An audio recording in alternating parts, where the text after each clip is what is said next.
Hello everyone, welcome back to our channel. Sauce కానీ మసాలా కానీ లేకుండా సింపుల్ అండ్ టేస్టీగా ఎగ్ రైస్ ని ప్రిపేర్ చేద్దాం. కమాన్.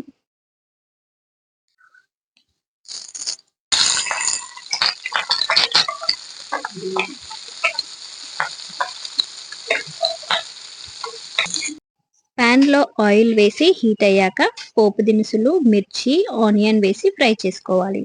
నెక్స్ట్ కరివేపాకు, అల్లం వెల్లుల్లి పేస్ట్, సన్నగా తరిగి పెట్టుకున్న టమాటా ముక్కలు కూడా వేసి కలుపుకోవాలి.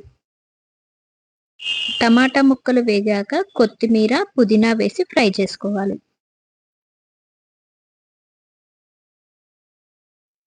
నెక్స్ట్ ఇప్పుడు కొద్దిగా పసుపు, రుచికి సరిపడా కారం, ఉప్పు వేసుకొని కొద్దిసేపు ఫ్రై అవ్వనివ్వాలి.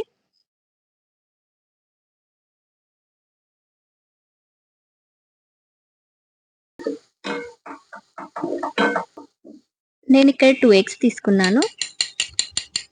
ఎగ్ ని బాగా బీట్ చేసుకొని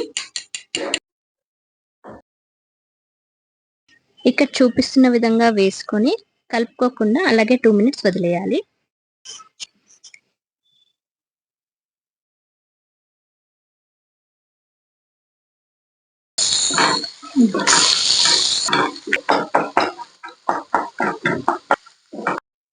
ఇలా కలుపుకోవడం వల్ల ఎగ్ పీసెస్ కింద డివైడ్ అవుతుంది అండ్ ఆ ఎగ్ ముక్కలకి మంచి ఫ్లేవర్స్ కూడా యాడ్ అవుతాయి. పుదీనా, టమాటో వేసాం కదా.